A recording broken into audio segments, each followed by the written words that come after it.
Well, good morning, everyone, and also welcome to everyone that is tuning in online, wherever you're watching from. Enjoy it with us, and welcome to of our marriage talk. And my wife has. We cannot talk about marriage if it's the the husband's side. So we have to have both people. Um, Here we go. So I'm here to defend all the girls. Testing. Is that coming? Coming through, tasting. It is.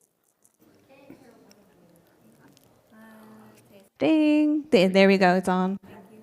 And this one is still on and off, on and off, on and off. We'll see how it goes, and then I'll try a different mic.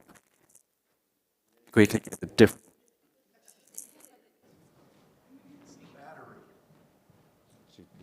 It's the battery, yeah.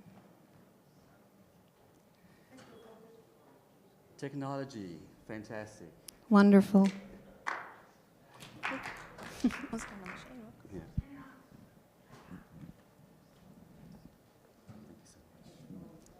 There we go. There we go. Well, as I said, I asked my wife Annette to join us, and we're looking forward to this, just to have a marriage talk, because we need both sides. So, just as we start and we think about marriage and relationships between a husband and wife, and men and women, there are some differences and some funny things when we think about it. And I think one of the things that I always laugh and find amusing is when we are on our way somewhere, maybe to an event, and I ask Annette how long until she's ready, and she says 5 minutes. Yeah, it's 5 minutes in my world. So I am going to be 5 minutes. You need to give me chance. It takes time. And she does it so she can look beautiful, but I know, being married 14 years, that, okay, you know what, the 5 minutes means I can do other stuff too. We're not gonna leave in 5 Like minutes. mow the lawn, Yeah. go for a jog. Shovel the snow now. Anyway, when it comes to our communication, this is the stats, but I do find it accurate that the average woman speaks 20,000 words per day. Amen. And the average man speaks about 7,000 words per day. That means at night, at the end of the day, she still has about 8,000 left. And mine is done. And I've seen that plenty of times where, at the end of the day, if she would ask me, how was your day? I would say, it was good. It was good, because that is the reality. If I ask her, then she would start, how was your day? I would really start from the beginning, the morning, afternoon, in between, maybe before dinner, after dinner. You know, and men, we use facts, we stick to the facts, it was good. And women like detail, coloring it in. I remember I had a phone call with my mom, and it was about 15 minutes long, the phone call, and she asked me, what did your mom say, how's it going? She said it's going well. And she said, for 15 minutes, just did she say, it's going well, it's going well, it's going well.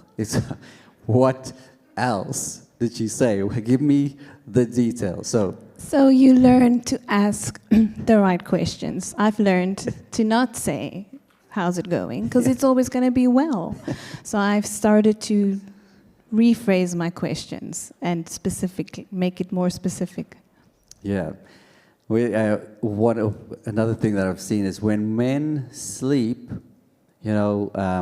we really just fall asleep quickly and we shut down. Whereas when women sleep, 90% of the brain are still active. Correct. We have to go through the day that we just experienced. We do think about tomorrow, we think about next week, next year, maybe 5 years. It's a lot going on in our brains right at that second. And then you hear next door, oh, you're sleeping. Snoring maybe? So when it comes to being sick, when men are sick, we're really sick. And I'm just going to put that out there, man. I'm telling this from the stage to your wives that when men are sick, we really are sick, and we're not pretending. Just want to say that we do get sick, and then we are sick, and then we've got to lie down, preferably in front of a TV that works. But when we function and when we look at the brain, or if we had to open and look inside how the brain functions, I would say that when you open and you want to look at the man's mind, there's a lot of boxes in the man's mind, and they don't touch each other. A man has a box for everything. He's got a box for his friends. He's got a box for his hobbies. He's got a box for anything. And when he's busy watching sports, he's busy with that box. And when he's with friends, he's focusing on that box. One of the biggest boxes you get is the nothing box. So plenty of times she would ask, "What are you thinking about?" And the answer would be, "Nothing." And I don't know how to explain that. It's just, literally, there was nothing that I was thinking about. I was just in my box. I was there. And I remember this one couple that we know, the lady asked, his wife asked him, "What are you going to do today?" And he said, "Nothing." And she said, "Well, you did nothing yesterday." He said, "Well, I'm not done yet." Where the opposite is the woman brain, we have a network of wires going on inside. Sometimes it's connected to a bomb, so be careful. It's really important that you know and understand, and sometimes you won't. I actually told our boys this morning, you will never understand women. Just understand that we're beautiful, I guess, but we don't even understand it. Sometimes I look at my brain and think, I don't know why this wire is touching, but it is, and that's how I feel right now. And it's, I guess, just patience with understanding that the red wire, the green wire, the blue wire, they're going to touch, and one of them might explode. So just be careful. Handle with caution. When it comes to our conversation, I've mentioned that men like facts, women like detail, but the conversation of men are also short and sweet, straight to the point. And I've seen that especially when we're driving long distance, and she asks me, "Are you hungry?" The answer would be short and sweet, "No." But I've missed the hint. She was actually hungry, and that's why she's asking. And I made the mistake before by just passing the rest stop, where we could actually sit down and eat. And I just experienced that the atmosphere in the car suddenly changed. So when it comes to the hinting, I've asked her, "Help me." Yeah, we do tend to hint. That's just, I don't even understand, again, why we do it. We just think you will understand. But with time, I've learned, don't hint. I've made many mistakes to do that. And to spare your life and your marriage, I guess, just ask. I'm hungry, I want to eat. I want to go on a date, take me. Yes, and thus we learn. And every couple would say the same. Even if you're married 50 or 60 years, you still learn. But here's the thing: is we never stop learning and always continue to fight. Last week I spoke about fighting for an awesome family, not fighting with, but this is about fighting for a marriage and always continue. It's like a car that you take for a service. You don't take it once and then it's done for the next 10 years. It's something that you have to do regularly. We invest in our marriage regularly. And that's why this morning we want to talk about this, about marriage and why it's important and what we should do, just things that we can do to make our marriage more successful. And I want to start with Annette. What is important to a woman? Many things are important to a woman, but I think one important thing is, in the end, we all strive for, we want a godly man. There is something about a man that loves God that just makes us go, wow, that is amazing. Okay, I'm married to a pastor, so I guess I get like, I don't know, I'm like, yeah, I got it, like, I'm married to a pastor. But any man that loves God and looks for Him is just something that is amazing. Another point that we really do love is, and we hope for it, we want someone that is romantic. I want to interject here that not all men are romantic. It's just, some really have to try hard. I'm one of those. I really have to try hard to be romantic. Shows or programs like The Bachelor have really made it very, very difficult for us, because you see this guy taking a girl on a helicopter flip, and the next day someone is going on a cruise, and you're just thinking, there's just no way I'm going to compete with this. And it's not about that, but I just want to interject there. And I want to add that I do not want The Bachelor to take me on a cruise, but there is something about being just aware of your spouse. And I always tell Jax, romantic to me is you picked a flower, or you saw flowers and you thought of me. Things like that, just a foot massage. I mean, that is amazing. Just small things as well. We don't want the extravagant, well, I don't want the extravagant stuff anymore. I suppose when I'm 18, I was Hollywood influenced. Oh, I'm going to marry someone, I'm going to go on dates every night. And then you get kids, and then you're like, oh, I'm not going on dates every night. But it's that intentional romance that you strive, that you look for. And then obviously someone with a great humor. I want to laugh. My belly wants. I don't want to exercise. I want my belly to be strong because I'm laughing all the time, and that's just something that humor makes it. It's fun. Makes fun. Yeah, I think we said at Echo that when it comes to church, that church should be enjoyed and not endured. Last week I said that a lot of people, when it comes to life too, life should be enjoyed, and marriage too. Marriage should be enjoyed and not endured. It's not something like, okay, well, let's get married because we have to. No, because I want to, and I want to be with you. It should be fun. Are there difficult times? Yes, ask every couple, but I laugh, I enjoy, it's fun.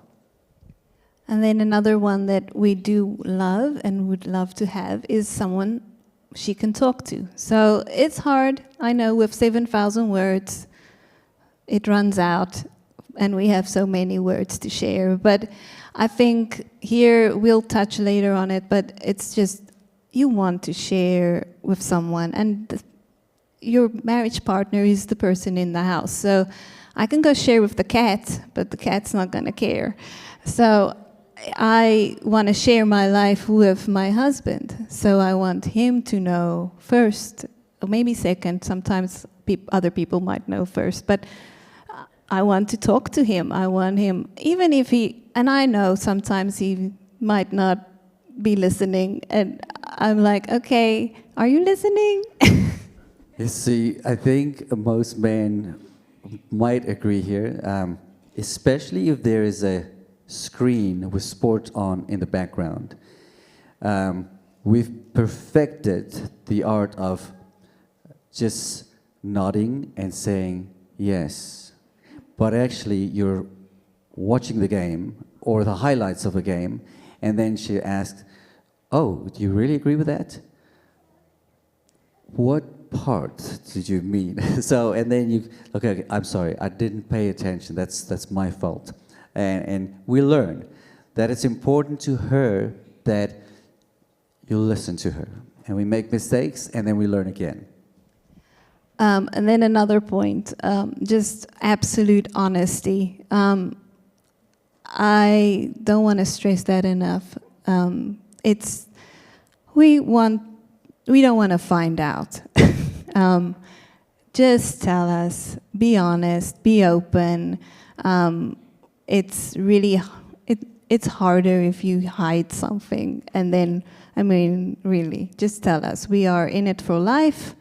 Tell us upfront what's happening. I think when it comes to the honesty, and we'll also deal with that later, is sometimes we think, oh, well, it's something small. I'm not going to tell her. That's not. But if it eventually comes out. For instance, I bought this and I didn't even tell her. I'm not talking about I bought a Coke or a Pepsi. I did this, which is a very important thing, and I did not tell her, and it comes out later. What you immediately cause is she is thinking, if you can keep something as small as this away, what else are you keeping away?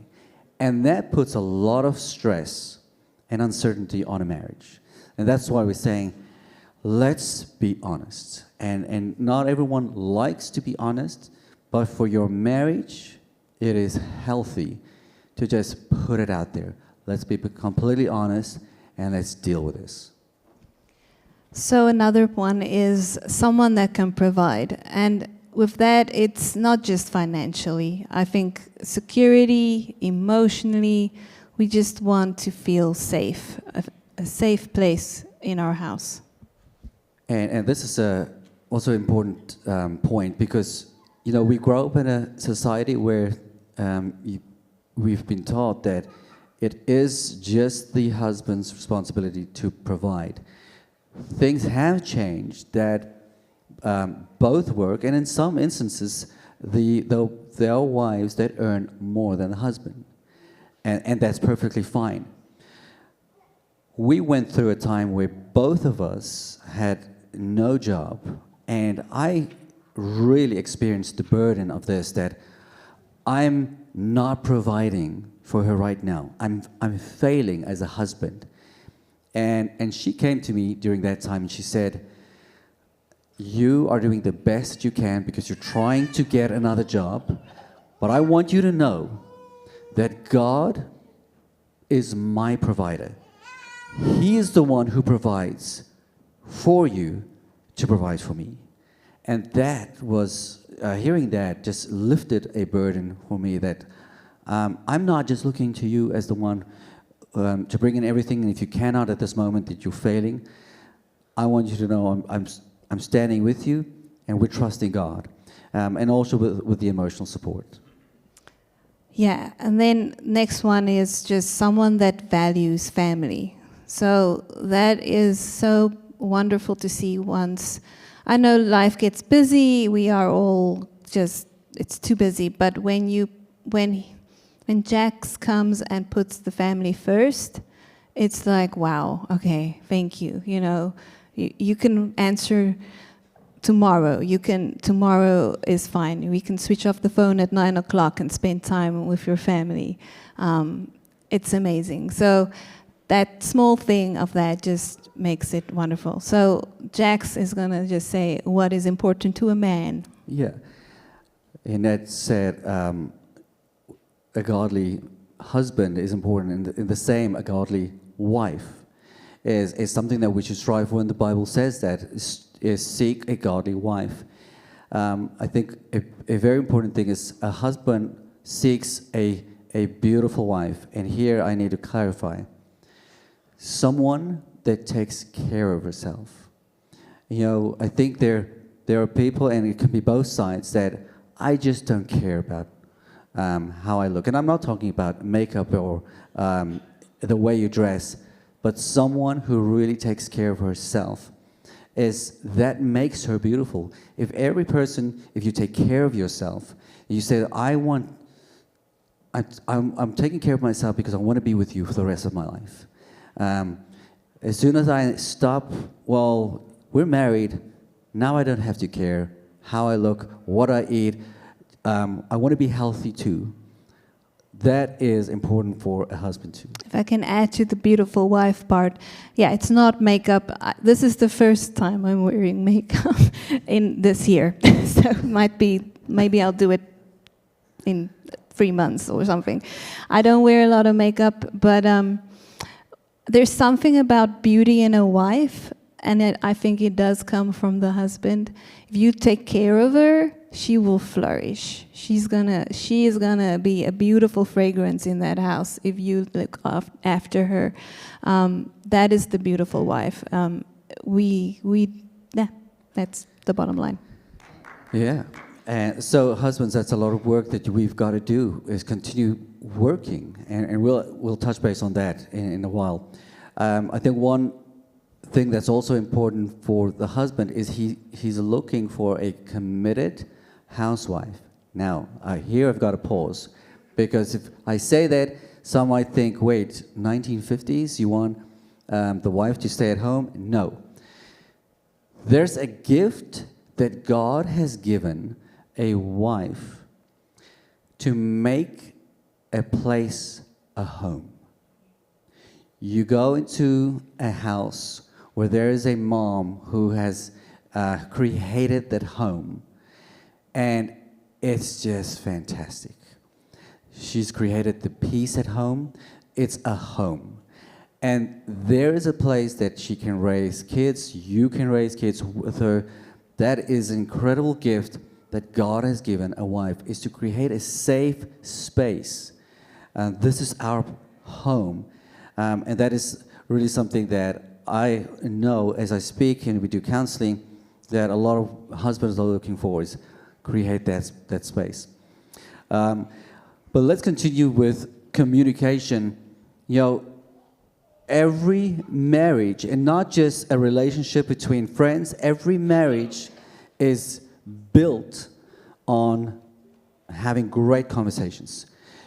We need to be able to speak. You're going to be with each other for the rest of your lives.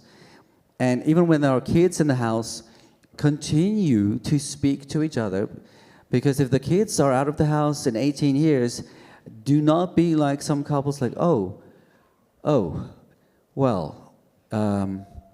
what do you like? What do you like? Let's start over.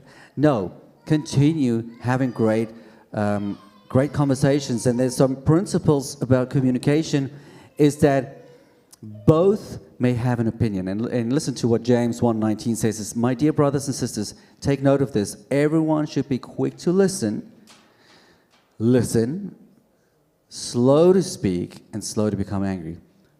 It's not, it's one-sided. I'm the only one that can speak, and I'm the only one that has an opinion. No, she has great opinions, and I should be able to listen to them. But in our marriage, we have to discern that there are two different conversations that every healthy marriage should have. First one is a speaking conversation. And the speaking conversation is when you are just talking about general stuff. How was your day? It was good. This happened. All the general stuff that is happening, that's a speaking conversation. Very, very important that a marriage has that. The second type of conversation that is important is a listening conversation. And this is the one, it's more serious. And now I want you to listen. It's that one where you maybe get the call or the question, can we talk about something? Like, okay, so this is now switched from a speaking conversation to a listening conversation. And when are these important is when we disagree about something, and you will always disagree about something. If you want to find the root of a problem, maybe you're picking up there's a little tension in the marriage. So let's have a listening conversation to discover the root, or you just want to talk about something deep. I think there's more to this. And we have discovered that when we in a place where we need this, we need to set some ground rules, and we make some mistakes.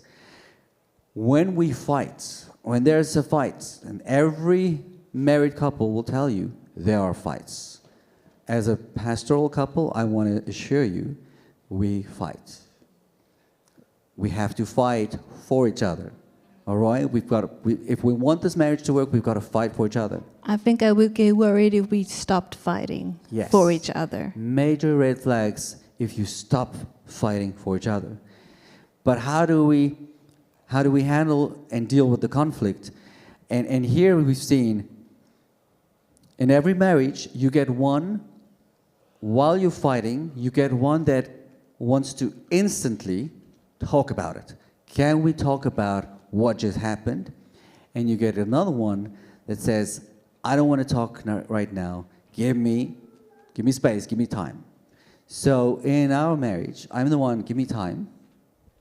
Yeah, I'm the one that wants to talk immediately. And we had to get a balance. Because mine, in the beginning, I would say, give me time, and that would be 5 hours. Or a day. So I would go crazy. I need to figure that out, and I'm figuring it out. Remember wires? Yeah, the wires now there's red lights going off now. So it's not fun. So I'm waiting. Okay, so when do I approach you? Do I like nudge? What do I do to get time to talk about it? And we had to just agree and say, okay, let's set a time. After, I don't want to speak right now because I'm scared. I'm going to say something that I don't mean, and then it's gonna hurt you. So can we agree that in 30 minutes, let's sit down and let's talk about this. Let's have this listening conversation. It should always, never, ever, and we've made many mistakes of it, me maybe more. Do not talk in the bedroom. Go sit at the table in the garden. Okay, now it's snowing. Go in the snow. Maybe you'll talk faster. But but just somewhere that is not your bedroom. We have made that mistake that I want to talk in the middle of the night, and it's not the time. He's sleeping, obviously. Or I'm lying down. Or and he's she's, "Can I going to sleep." Speak, and then I obviously, okay, yeah, you can, and then I fall asleep. Okay, so it's not important. Like, oh. Yeah. So I've learned not to do that. I frustrate myself in expecting him to be awake enough to listen to a very deep conversation. So not the bedroom. Just don't do that. And we decided, let's use the dining room, and we'll make coffee, and now we're going to sit down. So we know, okay, in 30 minutes, we'll have the coffee, and we'll talk about this, and that's the space we can do it. Now, maybe it's going to be on holiday that this happens. You're not going to wait till you get back home. Just find a place. Continue with the principle. Well, okay, give us 30 minutes. Let's take 30 minutes, and then we sit down and we discuss this. And it's also about the timing. I know that you cannot always plan this. Okay, so today, 10 o'clock, we're going to fight, and then we're going to sit down. Sometimes it just happens. And when it happens, we figure it out. And I know that we had a discussion, we fought, and we talked it out. And she was not done. She said, I still think there's a final thing that I want to talk about. And I was ready to watch a football game that's going to start. I had the remote in my hand. It's going to start right now. And she came in and said, can we just finish what we were discussing?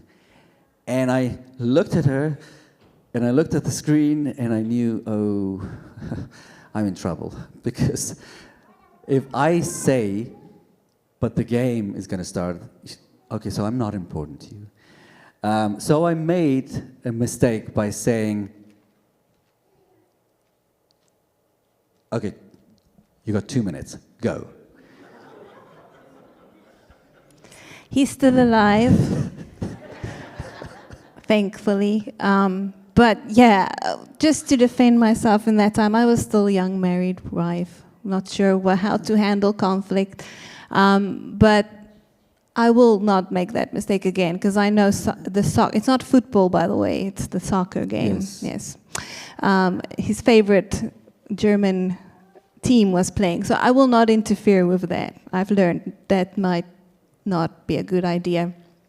And with that said, the 2 minutes that he said, it did create a little bit of an extra new argument entered the room.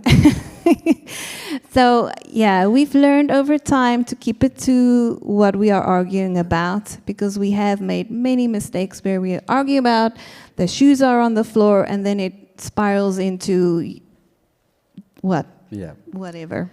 There's so many things that it can add. It gets little babies that it grows. And I do want to say this, that people gave us this advice that it's scriptural too.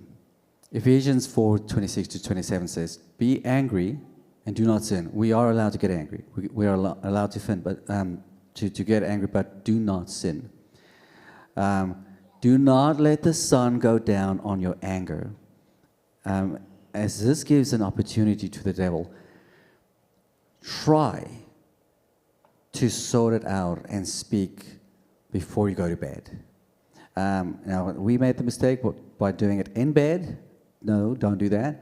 Well, if it works for you, great, but it doesn't work for us. But at least before you sleep. And we've made that mistake twice. And let me tell you, it's torture. Because you're in bed.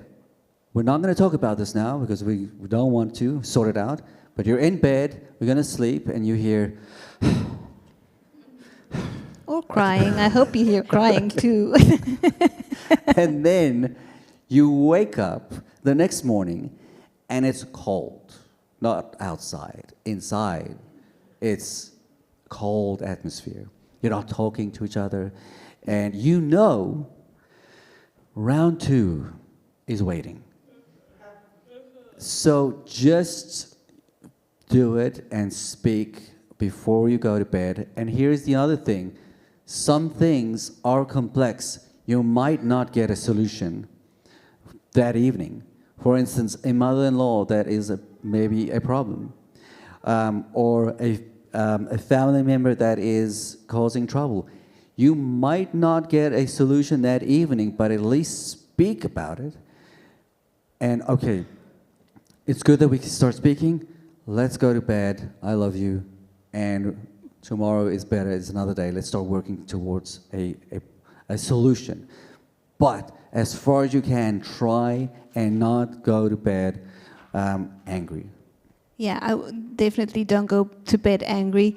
Again, us ladies do tend to not sleep that night. We get very emotional. But also the next morning, I think you just go through the motions. You're not really even registering anything. You just, okay, at least we feed you. We do still, but be careful. Then I want to jump to an example we see in Genesis, the example of the garden. In Genesis 2:15, we read that the Lord God took the man and put him in the Garden of Eden to work it and to take care of it. And God placed Adam in the Garden of Eden. And Eden means it's an open door. It's an open door, so Adam had an open door to God with that relationship. He was in God's presence, and it is there in God's presence that Eve joined Adam in God's presence. So the first thing that we see is that God gave Adam his presence. And he gave him instructions to work in the garden. You know, if you just think of a garden, there's a lot of work that you have to put in a garden to make it look good.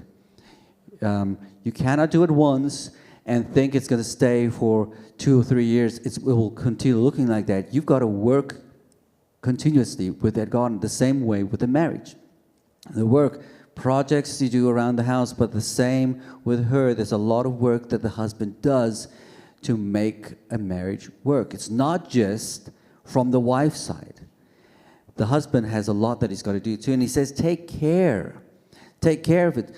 Annette mentioned, if she looks beautiful, it's because a lot of things that I do to bring that out, to bring the best out of her. And it says, Ephesians 5:25, husbands, love your wives as Christ loved the church, and he gave himself up for her. We bring out the best in our wives if we love them, if we really, really love them. And I mentioned it last week. For your kids, this is the best thing you can do for them if you truly love their mom. If you love her and you show them how to love her. And it's by saying things in front of them. You're beautiful. I love you. You're mine. You want to really take care of her. The husband's got to protect.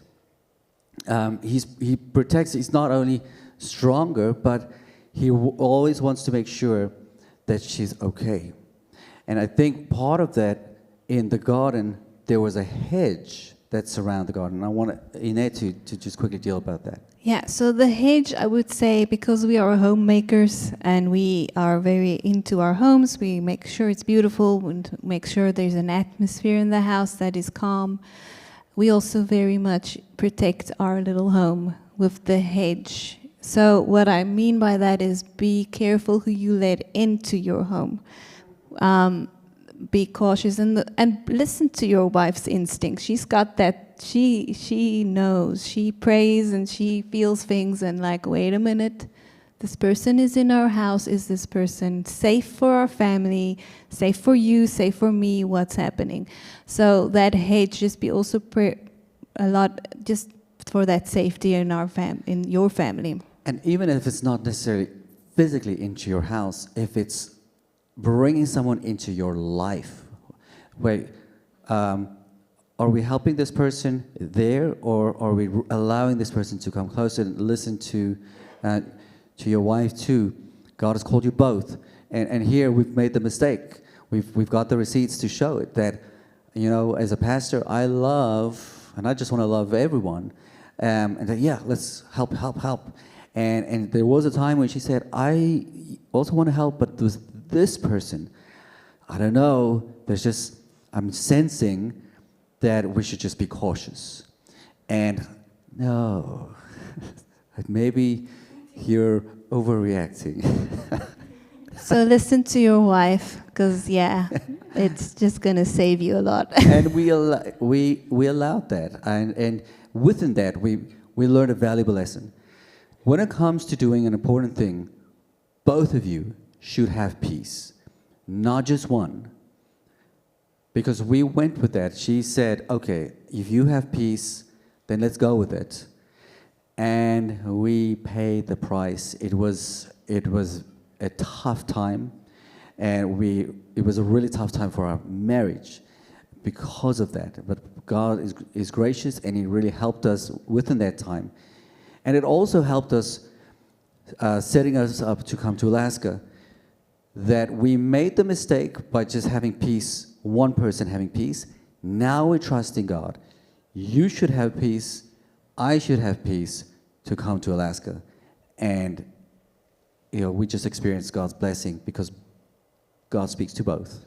I just want to add to that, we're human beings. We won't know if we made the right choice in a decision that is big. But I think if I think back in that time, I just kept praying. In that period of time where we were both not having peace, and it's happening, it's like the roller coaster is running, and we're going up, we're going down.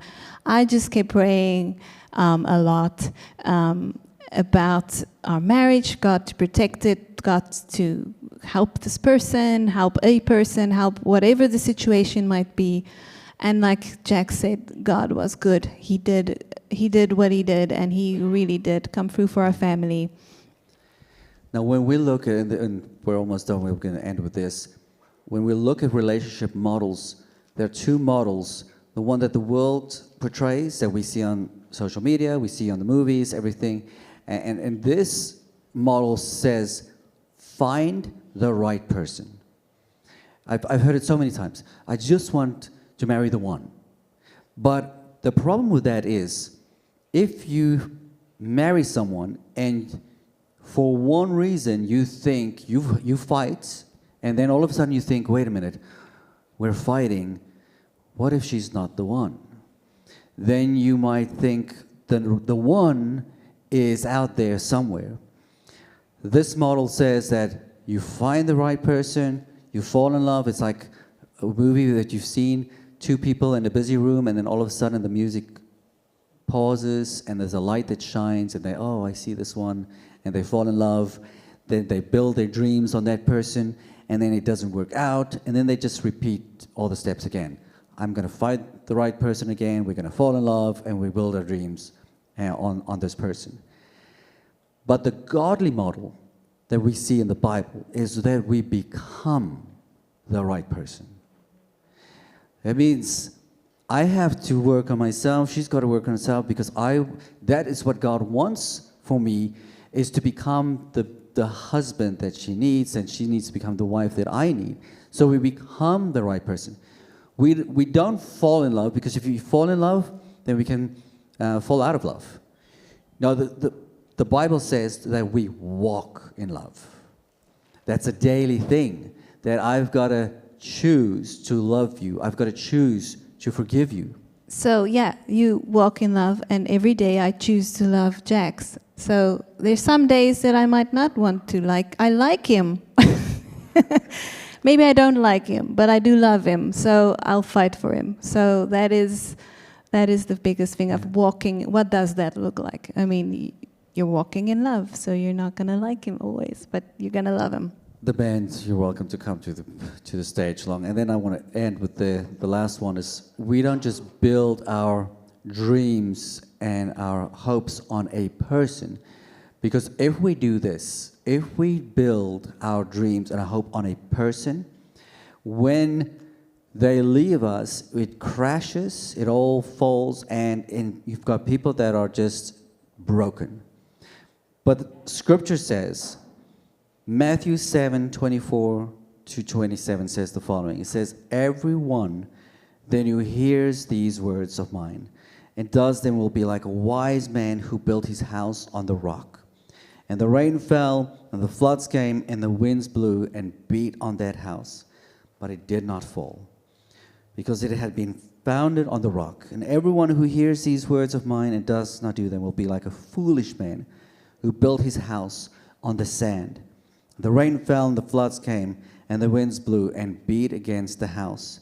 And it fell, and great was the fall of it. So when it comes to a healthy marriage, we build our hopes and our dreams together on Christ.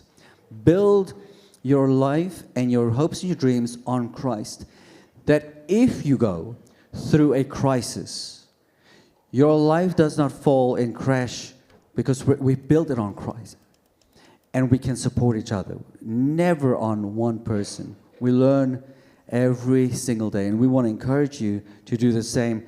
Is when you think about your marriage, let's fight for one another. Not with, yes, we're going to fight, but because when I fight, I'm fighting for you. I'm not fighting with you. I'm fighting to win you. And I'm going to do everything in my power to make sure that I get to know you more, that I become the better one, and she becomes the better one for me. Let's close our eyes.